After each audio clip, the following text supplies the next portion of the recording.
శ్రోతలకు నమస్కారం. కథాపుస్తకంకి స్వాగతం. ఈరోజు మనం శ్రీమతి ఓలేటి శశికళ గారు రాసిన ఒక 2 కథల్ని విందాం. మొదటి కథ రామ పంచాయతనం. ఇక రెండో కథ అతను అమ్మానాన్న. 2 కథలు కూడా తల్లిదండ్రులకి పిల్లలకి మధ్య ఉండే అనుబంధాల గురించి తెలియచెప్పేవే. ముందుగా రామ పంచాయతనం అనే కథను వింటున్నాం. కూజంతం రామరామేతి మధురం మధురాక్షరం ఆరుహ్య కవితాశాఖం వందే వాల్మీకి కోకిలం.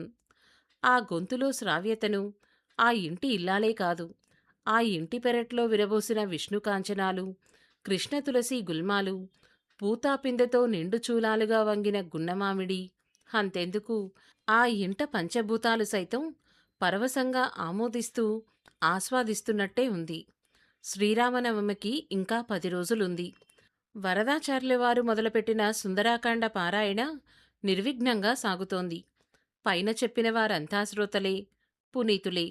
మీదపడ్డ వయసు సామూహిక ప్రవచనానికి సహకరించనందున నియతి తప్పకుండా ఇంటనే దైవిక పారాయణ జరుపుతున్నారు. ఇల్లాలు భూలక్ష్మి సాక్షాత్ మేధినీమాతే. భక్తిలో, సహనంలో, సహధర్మాచరణలో. పక్కనున్న ఫోన్ మోగింది. తొంగి చూడాలనే ఆసక్తి, అవసరం కనిపించలేదు వారి ముఖాలలో. ఆనాటి పారాయణ ముగియడంతో హనుమత్ స్తోత్రం చెప్పుకొని పట్టాభిరామునికి హారతీ నైవేద్యాలు పూర్తి చేసుకొని రామాయ రామభద్రాయ అనుకుంటూ అప్పుడు చూశారు చరవాణిలోకి. ఆయన ఏకైక పుత్రుడు శ్రీనాథ్, అమెరికా నుండి. మళ్లీ మోగింది ఫోను. చెప్పు నాన్నా, ఏమిటి విశేషాలు? తండ్రి నుంచి సంజాయిషీ ఆశించడు అతను. నాన్నగారు, నేను 10 రోజుల్లో బిజినెస్ పని మీద మన దేశం వచ్చే పనుంది. కాకినాడ వద్దామనుకుంటున్నాను అంటూ ఆ మాట వినగానే లిప్తపాటు ఆయన గుండె లయ తప్పింది. కొడుకు దేశం విడిచి 20 ఏళ్ళు, స్వదేశానికొచ్చి 10 ఏళ్లయింది. మీకు ముందే ఒక మాట చెప్దామని నానొస్తున్నాడు కొడుకు. చెప్పు. కొడుకు నుంచి కొత్తగా ఆశించే శుభవార్తలేమీ లేవు. సంస్కృతాంధ్రాలలో అగణితులైన పండిత వంశం సంజాతుడైతేనేమి, ఈ దేశం నా వంటి మేధావులకి ఏమీ ఇవ్వలేదని నిర్ణయించుకుని వలసపోయిన ఎందరో యువకుల్లో అతను ఒకడు. చదువుకున్న ఐఐటి చదువులకి హార్వర్డ్ మెరుగులు దిద్దుకొని పెద్ద పెద్ద ఐటీ కొలువులు చేసి స్నేహితులతో కలిసి సొంత వెంచర్ క్యాపిటలిస్ట్ కంపెనీ పెట్టి విజయవంతం చేసిన మిలీనీరతను.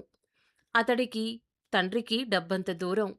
ప్రేమ లేదని కాదు, తీరుబడి లేదు, ప్రాధాన్యత లేదు. ఏదో ఉక్రోషం, స్వదేశమన్నా స్వజాతి అన్నా. మళ్ళీ ఇన్నాళ్లకు శ్రీనాథు వస్తాననడం.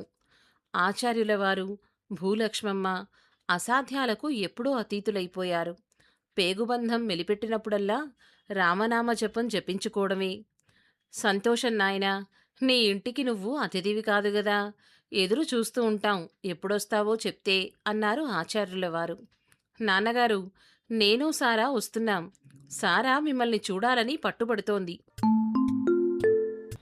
సారా 40 ఏళ్ల శ్రీనాథ్ ఏడాది క్రితం పెళ్లి చేసుకున్న 30 ఏళ్ల అమెరికన్. మంచిది శ్రీ, అమ్మకి చెప్తాను. మీరొచ్చే రోజు శ్రీరామనవమికి ముందు రోజు. మనింట్లో కళ్యాణం హడావిడి ఉంటుంది. పైగా మనిల్లు మీకు వీలుగా ఉండదు. మంచి హోటల్లో బస ఏర్పాటు చేసుకో అంటున్న ఆయన గొంతులో ఉద్విగ్నత లేదు, అనాదరణ లేదు. అన్నిటికీ సిద్ధమైన స్థితప్రజ్ఞత. నిస్సంతుగా సిద్ధపడిన మధ్య వయసులో వచ్చిన అనుకోని అతిథి శ్రీనాథ్. ఆయన బాధ్యత సక్రమంగా నెరవేర్చారు. అతనికేమీ బాధ్యతలు నిర్దేశించలేదు. శ్రీరామనవమి. ఆచార్యులవారి పెరట్లో తాటాకుల చలువ పందిరి, పందిరి రాట్లకు అరటిపిలకలు, పందిరికి మావితోరణాలు. తాతతండ్రుల నాటి నుండి ఆరాధిస్తున్న హనుమత్ లక్ష్మణ సమేత సీతారాముల పంచలోహ విగ్రహాలు. పట్టుబట్టల స్తోమత లేకపోతేనే నారబట్లలోనే, మల్లెమాలల ఆభరణాల్లోనే వెలిగిపోతున్నారు. ఇరుగు పొరుగు ఓ 20 మంది పాత కొత్త విద్యార్థులే ఆహుతులు. పాత అభిమానాలు ఇంకా వెలవని షేక్ వలీగారు శిష్యులతో వచ్చి కర్ణపేయంగా వాయిస్తున్న సన్నాయి మేళం. రాములోరికి ఇంతకన్నా గొప్పగా ఇచ్చేదేముంది? ఎటు చూసినా రామభక్త సామ్రాజ్యమే. పీటల మీద కూర్చున్న భూలక్ష్మమ్మ కళ్ళు వీధిగుమ్మాన్ని పదే పదే తడుముతూ ఉంటే భర్త హెచ్చరిక చూపులకి తడబడింది ఆవిడ. ఎదురు చూపులకి కళ్ళు అలసిపోయాక అప్పుడయ్యింది పుత్రదర్శన భాగ్యం. ఖాళీ అయిన పందిరిలో, పచ్చని పసిమిఛాయలో ఆజానుబాహుడు కొడుకు. చెయ్యి పట్టుకుని నల్లపూసలు కాళ్లపట్టీలతో ఆకాశనీలం పట్టుచీరలో కోడలు. రాములువారిని చెయ్యి పట్టుకుని పట్టి తెచ్చిన సీతమ్మలా అనిపించింది ఆ ముసలి దంపతులకి. కాళ్లకి జోళ్ళు, కావలించుకున్న తల్లి బాహుబంధాలతో ఇబ్బంది పడుతున్న కళ్ళు అతని మార్పుని పట్టించాయి ఆయనకి. మనుషులకి కొత్తగా సంస్కారాలు నేర్పడం చేతకాని పరిణితి ఆయనది. భారతదేశం వచ్చే ముందు భారతీయమంతా విస్తృతంగా హోంవర్క్ చేసుకున్న ఆ అమ్మాయి మాత్రం నేలమీద కూర్చుని ఆ దంపతుల పాదాల ముందు నేలకు తల ఆంచి నమస్కరించటం మరచిపోలేదు. భర్త చూసిన వ్యంగ్యపు చూపు ఆమె పట్టించుకోలేదు. అతను వారిస్తున్నా పెద్దామ ఇచ్చిన ప్రసాదం తినడమూ మానలేదు. ఆ తర్వాత శారా పట్టుదలను అక్కడే హోటల్లో ఆమెను కూడా ఉంచేసి 10 రోజుల ఢిల్లీ టూర్ వెళ్ళిపోయాడు శ్రీనాథ్, భారతదేశపు పెట్టుబడుల కోసం. భర్త పక్కన లేకుండా పెద్దవారిని కలవడం ఆమెకి హాయిగా ఉంది. వరదాచార్యుల వారు స్వచ్ఛమైన ఇంగ్లీష్ మాట్లాడడం ఆమెకి మరీ బావుంది. తనకు తెలిసిన బుద్ధుడు గాంధీ గురించి చెప్పింది.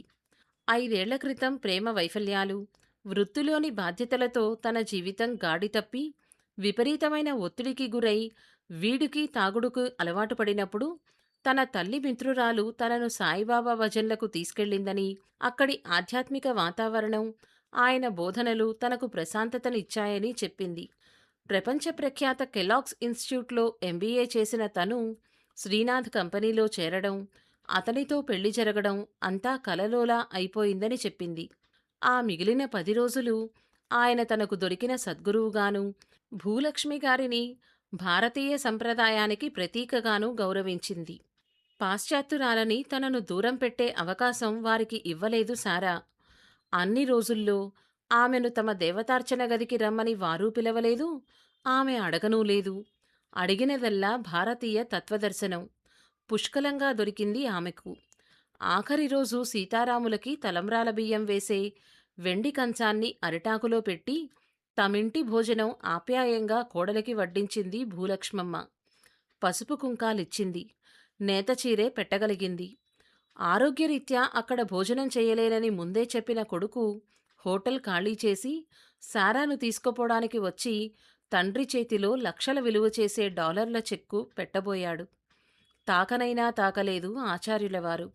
తన రాముడికే లేని భోగాలు తనకెందుకు అన్నారు. కొడుకు కోడలు వారి దేశం వారు వెళ్ళిపోయారు. ఆ తర్వాత 10 ఏళ్లలో శ్రీనాథ్ భారతదేశం వచ్చినా అటువైపు రాలేదు. అతని భార్య మాత్రం ప్రతి ఏడూ తనకి దొరికే 3 వారాల సెలవులు ఆచార్యులవారు ఆయన భార్యతోనే గడిపింది. 2 సార్లు మాత్రమే భర్తనెదిరించి కొడుకు ఆచార్యను తీసుకురాగలిగింది. భూలక్ష్మమ్మ ఆఖరి శ్రీరామనవమి ఆనందంగా చేసుకుని సుమంగళిగా వెళ్ళిపోయింది. తను రావాలా అని అడిగిన కొడుకుని అవసరం లేదని చెప్పి అంతా ఆయనే చూసుకున్నారు.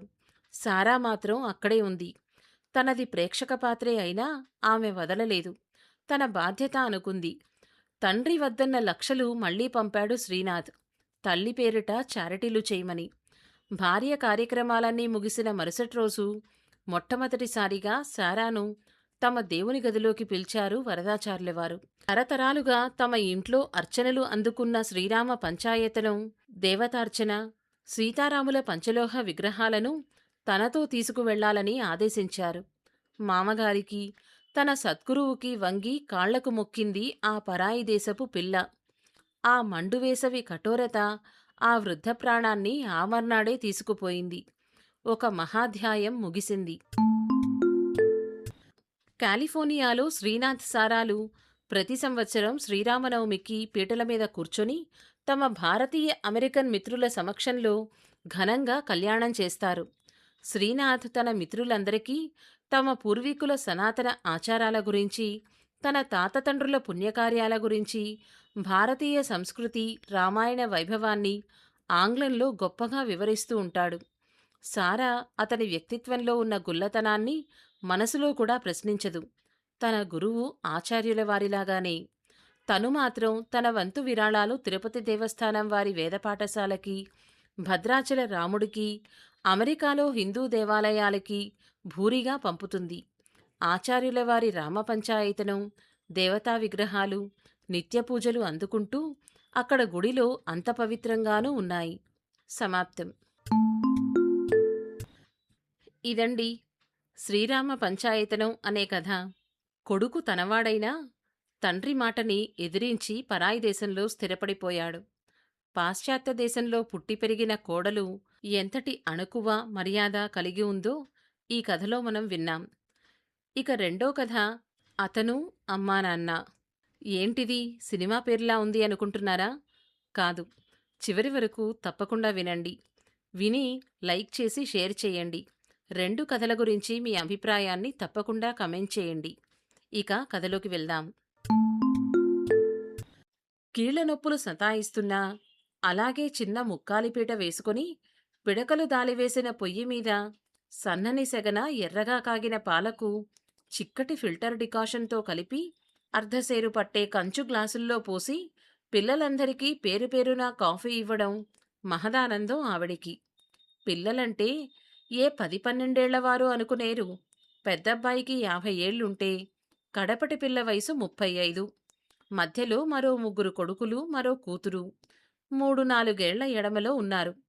బయట వీరి పిల్లలంతా వరసగా పెట్టిన నీళ్ల పొయ్యల దగ్గర చలి కాచుకుంటున్నారు. అమెరికా నుండి వచ్చిన పెద్ద మనవడు ఏవో మ్యాజిక్కులు చేస్తుంటే ఓ నవ్వులు కేకలును. మధ్య మధ్యలో పాలేర్లు ఓ గీయండి బాబూ, సతాయించకండి మమ్మల్ని అని మెత్తగా విసుక్కుంటూ పెళ్లివారిల్లులా ఉంది ఆ లోగిలి. విశాలమైన వంటింట్లో అన్నగార్లతో పాటు తల్లి ఇచ్చిన కాఫీ తాగుతున్న చంద్రం మనసులో లేదు. చుట్టూ పరికించాడు. 2 చిన్న వదినలు, అక్క అనకాపల్లి నూకాలమ్మ మొక్కులు తీర్చడానికి వెళ్లారు. పెద్ద వదినగారు వసారాలో పేపర్ చదువుకుంటున్న మామగారి పక్కనే కుర్చీ వేసుకుని కూర్చొని అమెరికా రాజకీయాలు, బిల్ క్లింటన్ పాలసీలు మాట్లాడుతోంది. మగపిల్లలంతా వంటింట్లో అమ్మ చుట్టూ చేరి పిచ్చాపాటి మాట్లాడుకుంటున్నారు. మధ్య మధ్యలో అమ్మమ్మ ఇంట్లో తమ చిన్ననాటి జ్ఞాపకాలన్నీ నెమరేసుకుంటున్నారు. ఒక్క క్షణం కూడా తీరిక లేకుండా గిలకగా తిరుగుతూ అత్తగారు పురమాయించిన పనులన్నీ చేస్తోంది సుజాత మౌనంగా. తాతల నాటి భారీ ఇడ్లీ కుక్కర్లో పల్చటి గుడ్డల మీద ఇడ్లీ పిండి వేసి పొయ్యి మీదకెక్కించింది. పచ్చడి కోసం ఓ 10 కొబ్బరి చెక్కలు ముందేసుకొని కోరడానికి ఉపక్రమించింది. ఉదయం 7ంటికే వాడిన కలువ పువ్వులా వాలిపోతున్న భార్యకేసి కొన్ని క్షణాలు చూశాడు చంద్రం. గట్టిగా ఊపిరి పీల్చుకున్నాడు. మా మేము బయటికెళ్ళిపోదామని నిశ్చయించుకున్నాం అన్నాడు. వారందరి మాటల హోరులో అతని పీలగొంత మాటలు కలిసిపోయాయి. అత్తయ్య, మీ అబ్బాయి ఏదో చెప్తున్నారు వినండి అంటూ బిగ్గరగా వినిపించిన సుజాత మాటలకు అందరూ ఒక్కసారే అప్రమత్తులయ్యారు. మేము ఇక్కడ ఈ ఇంట్లో, ఈ ఊళ్ళో మరిక ఉండదలుచుకోలేదు. బయటికెళ్ళి ఏదైనా ఉపాధి వెతుక్కుందాం అనుకుంటున్నాను. అందరూ మళ్ళీ ఇలా కలవడం కష్టం. అందరూ ఇక్కడున్నప్పుడే సంతకాలు తీసుకొని నాకు రావాల్సింది నాకు పంచిచ్చేస్తే మేం వెళ్ళిపోతాం అని ఈసారి గట్టిగానే గొంతు లేపాడు చంద్రం. తండ్రి అప్పటికే ఆ మాటలు చెవినపడి చదువుతున్న న్యూస్ పేపర్ మూసేసి తరువాత మాటల కోసం వేచి చూస్తున్నారు. సన్నగా గుండెలో బాధ తీగలా మెలబెడుతోంది ఆయనకి. పెద్ద కొడుకు అందుకున్నాడు. ఏమొచ్చింది చంద్ర, హాయిగా అగ్రికల్చర్ అంతా చూసుకుంటున్నావు. స్వచ్ఛమైన గాలి నీరు, పాడి పంట, అమ్మా నాన్న, స్వర్గంలో ఉన్నావురా. నీ అదృష్టం నాకుంటేనా అంటూ నవ్వుతూ తేలిక చెయ్యబోయాడు వాతావరణాన్ని. ఎవరు వద్దన్నారన్నయ్యా? అమెరికా నుండొచ్చేసి నువ్వే ఉండు, ఇక అన్నీ నీవే అన్నాడు చంద్రం. ఏమిట్రోయ్, చాలా మాట్లాడుతున్నావు. నువ్వెంత చేస్తున్నావు, మరెంత తింటున్నావో మేమెప్పుడైనా అడిగామా? నాన్నగారు ఏటికి ఇంతని పడేస్తే అదే మహాప్రసాదంలా తీసుకుంటున్నాం. ఏదో ఏజీ బీఎస్సీ గాడివి వ్యవసాయం చేస్తానంటే ఊరుకున్నాం గాని కౌలుకిస్తే ఇంతకన్నా ఎక్కువే మిగిలేది అంటూ మిగిలిన 2 అన్నగార్లు అందుకున్నారు. ఈసారి చేతిలో కొబ్బరి చిప్ప కింద పడేసి సుజాత పైకి లేచి నిలబడింది. 2 చేతులు జోడించి, అత్తయ్యగారు, ఒక్క కోడలైనా తక్కువింటి పిల్లయితే అణిగిమణిగి సేవలు చేస్తుందని ఏరికోరి నన్ను తెచ్చి ఆయనకి కట్టబెట్టారు. అప్పట్నుండి ఇద్దరం దమ్మిడి ఆదాయం లేని కంచిగరుడ సేవ చేస్తున్నాం. మీరు నన్ను సొంత కూతురు కన్నా ఆప్యాయంగా చూస్తున్నాను అని అనుకుంటున్నారంతే. నేను అలాగే సేవలు చేస్తున్నా కూడా మిగిలిన కోడళ్లకున్న వెసులుబాట్లు నాకు లేవు ఈ ఇంట్లో. ఒకప్పుడు మీకు, ఇప్పుడు నాకు. ఈ ఇల్లు ఒక పుస్తె. మమ్మల్ని విడుదల చెయ్యండి. మా పిల్లల భవిష్యత్తులు ఆలోచించాలి కదా! మీకు తోచిందేదో ఇవ్వండి. మా దారిన మేం పోతాం అంటూ దుఃఖం మేళవించిన ఆవేశంతో రెండు చేతులూ జోడించి అత్తగారితో అంది సుజాత. అరే సుజాత! అంత సీరియస్‌నెస్ ఎందుకు? ఇక్కడ నచ్చకపోతే అమెరికా వచ్చేయండి. మా ఫ్రెండ్స్ లాంచ్‌లో మేనేజర్‌గా వేయిస్తారు మీ బావ. ఎప్పుడూ అసంభవాలే మాట్లాడే పెద్ద తోడికోడలు చాలా దయతో చెప్పింది. పంపండొదిన అమెరికా టికెట్లు. తప్పకుండా వస్తాం. ప్రతి 5 ఏళ్లకి రావడం, మమ్మల్నందర్నీ అమెరికా తీసుకుపోతామనడం. అవుతాయా వదినగారు ఇవన్నీ? మా నోరు మూయించే ప్రయత్నాలు కాకపోతేను. ఇవన్నీ ఒద్దుగాని, నా వాటా నాకు పడేయమని మీ మామగారికి చెప్పండి. సంతోషిస్తాను. అంటూ ఎప్పుడూ నెమ్మదిగా, అందరికీ తలలో నాలుకలా ఉంటూ, తండ్రికి కుడి భుజంలా, తల్లికి ముద్దుల కొడుకుగా ఉండే ఈ ఆఖరి మరిది సంధించిన వ్యంగ్యాస్త్రాలు ఆ డాక్టర్ వదిన గారి నోరుని కట్టేశాయి. చంద్రం మతిచెడి మాట్లాడుతున్నాడని అందరూ విసుగ్గా, కోపంగా ఏవేవో గొణుక్కుంటూ మేడ మీద తమ గదుల్లోకి వెళ్ళిపోయారు. ఇక అక్కడ మిగిలింది చంద్రం, సుజాత. అంతులేని దుఃఖంలోకి హఠాత్తుగా తోసేసినట్టు తమ స్థానాల్లోనే కూలబడిపోయిన ఆ తల్లిదండ్రులు. ఆ పంతాల పీటముడి విప్పేదెవరు? ఇంతటి దుఃఖాన్ని తీర్చేదెవరు? ఇంటిల్లిపాది ఏదో ఉడుకుమొత్తనం వచ్చిందిలే ఇద్దరికీ అని అనుకోలేకపోతున్నారు. దిష్టి తగిలేట్టు సాగిపోయింది సంసారం ఇన్నేళ్ళు. ఎవరి మధ్య పురపచ్చాలు లేవు.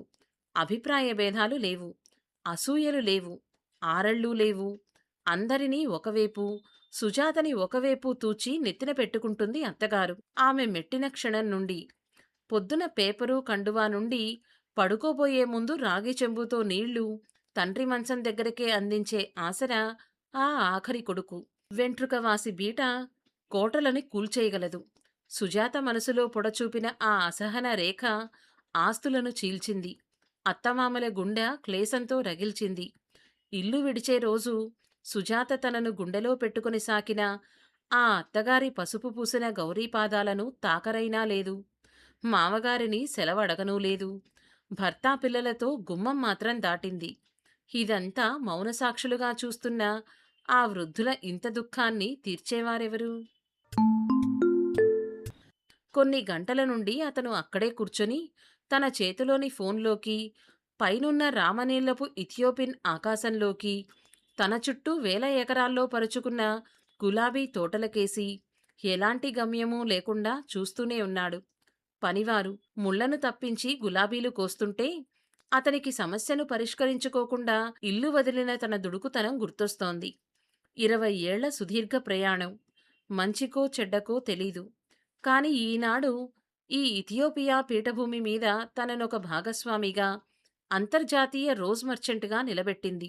అందుకున్న ఈ విజయం పంచుకోడానికి స్వజనం లేని తన దౌర్భాగ్యాన్ని పరిహసిస్తూనే ఉంది. ఖండాంతరమైతే వచ్చి స్థిరపడ్డారేమో కాని మనసంతా మాతృభూమి మీదే. కొడుకులిద్దరినీ 16 ఏళ్లకే అమెరికా హైస్కూల్ చదువులకి పంపేశాడు. వాళ్ళకి ఈ ఆఫ్రికా ఖండం ఏమాత్రం రుచించదు. వాళ్ళకి నచ్చిన రీతిలో వాళ్ళ జీవితాలని మలుచుకున్నారు. ఇక్కడ తమ ఇంటికి, కుటుంబానికి దూరంగా మిగిలింది తనూ, సుజాత. పువ్వులని డాలర్లలోకి మార్చుకుంటూ, పంతాలతో బంధాల వంతెనలని కూల్చుకుంటూ ఉన్నారు. ఫోన్లో టింగ్ మంటూ నోటిఫికేషన్. ఆత్రంగా వాట్సాప్ తెరిచాడు. ఒకదాని తర్వాత వరుసగా తెరుచుకుంటున్న ఫోటోలు. తన ఊరు, తన ఇల్లు, తన వాళ్ళు, ఎదిగిపోయిన ఇంటి పిల్లలు. ఆ తర్వాత ఓ అమ్మా నాన్న. ఎర్రని సూర్యబింబంలా ఆమె నుదుటిన కుంకుమ బొట్టుతో అదే పెద్ద ముత్తైదువైన తన తల్లి. అయ్యో నాన్నగారు, చెయ్యెత్తు మనిషి, ఎంతలా వంగిపోయారో. అదే పంచకట్టు, తెల్లని మీసకట్టు, సింహతలాటపు పొన్నుకర్ర. వారిరువురికి చెరో పక్కన పాదాల దగ్గర నేలమీద కూర్చొని తన కొడుకులిద్దరూ.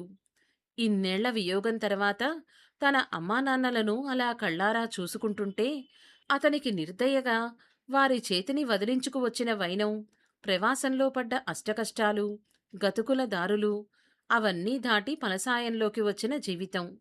తన ఎమోషనల్ బ్రేక్‌డౌన్‌లో కోల్పోయిన తన వారిని తలుచుకున్న క్షణాలన్నీ ఎన్నో మరెన్నో అతని బుర్రలో సుళ్ళు తిరుగుతున్నాయి.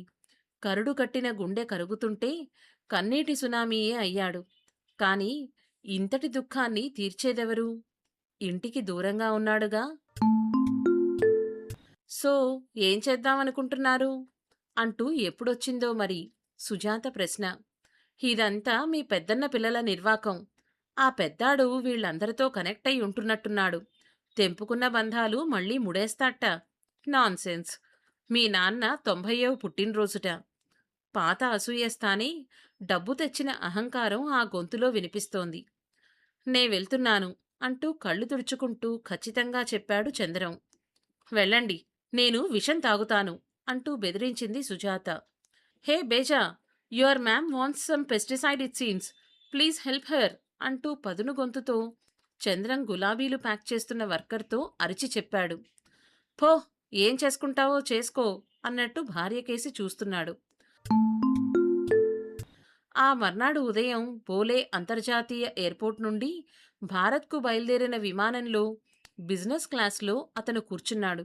విమానం బోర్డింగ్కు ఆఖరి నిమిషంలో లోపలికి ప్రవేశిస్తూ ఆమె. సుజాత. 1000 యుద్ధాలు చేసినంత అలసట ఆమె మొహంలో. రాత్రంతా ప్రశాంతంగా పడుకుని నిద్రపోతున్న భర్తని చూస్తూ ఆమె పడిన సంఘర్షణ అంతా ఇంతా కాదు. అత్తగారింటి గడప దాటిన కారణం ఇప్పుడు విశ్లేషించుకుంటే ఆమె మనసు ఆమె అల్పత్వాన్ని నిలదీస్తోంది. బంధాలన్నీ వదిలించుకున్నాను అనుకుంది. కాని ఒంటరితనాన్ని, తెంపరితనాన్ని కావలించుకున్నానని మరచిపోయింది. నిజానికి ఆ ఇంట్లో అందరికన్నా తనే ఎక్కువ ఆత్మీయతను అందుకుంది. ఊరంతా మొక్కే తన అత్తమామలకు తను కొంగు బంగారమై కూర్చుంది. అనాథగా, ఎలాంటి అందలాలు ఎరుగని తనకు ఎంత ఆప్యాయత పంచారు తన అత్తగారు. అసలు ఎలా వదిలేయగలిగింది ఆమె కొంగుని? ఎంతటి సౌభాగ్యాన్ని కాలదన్నుకుంది తను. తలుచుకుంటుంటే అతనికన్నా ఎక్కువగా ఆమెకే విపరీతంగా బెంగ ఆవహించింది. ఒక్కసారిగా ఇక్కడ తనదంటూ ఏమీ లేదని, తనవారంటూ ఎవరూ లేరని బుద్ధి ఒక్కటై చెప్పడమేమిటి? ఇదిగో ఇలా విమానంలో ఆమె భర్తను చేరి కూర్చోవడమేమిటి? వారింట్లో తను తప్పిపోయిన లేగదూడల రాక కోసం కళ్ళల్లో వత్తులేసుకుని ముదిమిలో ఎదురుచూస్తూ వారిద్దరూ. సమాప్తం. ఇదండి ఇవాల్టి 2 కథలు. 2 కథల్లో మీకు ఏ కథ నచ్చిందో తప్పకుండా కమెంట్ చేయండి. శ్రీమతి ఓలేటి శశికళ గారు రాసిన మరికొన్ని కథల లింక్ని డిస్క్రిప్షన్లో ఇస్తున్నాను. వాటిని కూడా వినడానికి ప్రయత్నించండి. 2 కథల్లో మీకు నచ్చిన పాత్ర పేరుని తప్పకుండా కమెంట్ చేసి, కథని లైక్ చేసి, హైప్ చేసి షేర్ చేయడం వల్ల మరింత మందికి ఈ కథలు రీచ్ అయ్యే అవకాశం ఉంటుంది. మరిన్ని మంచి కథల కోసం కథాపుస్తకం ఛానల్ని సబ్స్క్రైబ్ చేసుకోండి. ఇంకో కథతో మళ్ళీ కలుద్దాం.